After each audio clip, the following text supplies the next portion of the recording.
অনেকেই মরুভূমি বলতে কেবল গরম ও বালুময় স্থান বোঝেন, কিন্তু ভূগোল অনুযায়ী মরুভূমির সংজ্ঞা হল এমন অঞ্চল যেখানে বার্ষিক বৃষ্টিপাত 250 মিলিমিটার 10 ইঞ্চি এর কম হয়।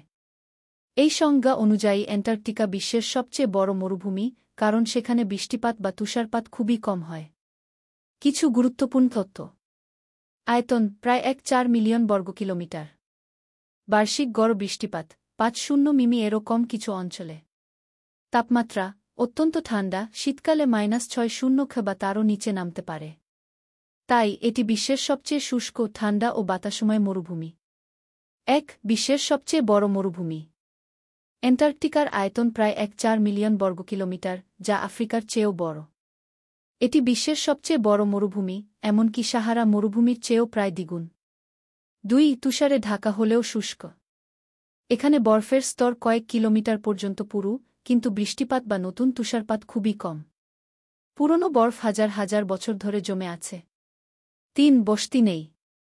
এখানে কোনো স্থায়ী জনবসতি নেই। কিছু বৈজ্ঞানিক গবেষণা কেন্দ্র আছে, যেখানে বিভিন্ন দেশ থেকে বিজ্ঞানীরা সাময়িকভাবে অবস্থান করেন।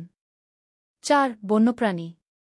এখানে কিছু প্রাণী পাওয়া যায়, যেমন পেঙ্গুইন, সিল, তিমি, ওয়েল। তবে এদের বেশিরভাগই উপকূলীয় এলাকায় থাকে, কারণ সেখানে খাদ্যের উৎস, যেমন মাছ, সহজলভ্য। মেরু দিবস ও মেরু রাত। অ্যান্টার্কটিকায় বছরে 6 মাস দিন ও 6 মাস রাত হয়। অর্থাৎ একবার সূর্য ওঠে, তারপর 6 মাস অস্ত যায় না। আবার যখন সূর্য অস্ত যায়, তখন 6 মাস আর ওঠে না। এটাকে বলে পোলার ডে ও পোলার নাইট। গবেষণার জন্য গুরুত্বপূর্ণ।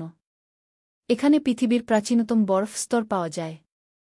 এই বরফ বিশ্লেষণ করে বিজ্ঞানীরা প্রাচীন আবহাওয়ার ইতিহাস জানতে পারেন, যা জলবায়ু পরিবর্তন বোঝার জন্য গুরুত্বপূর্ণ।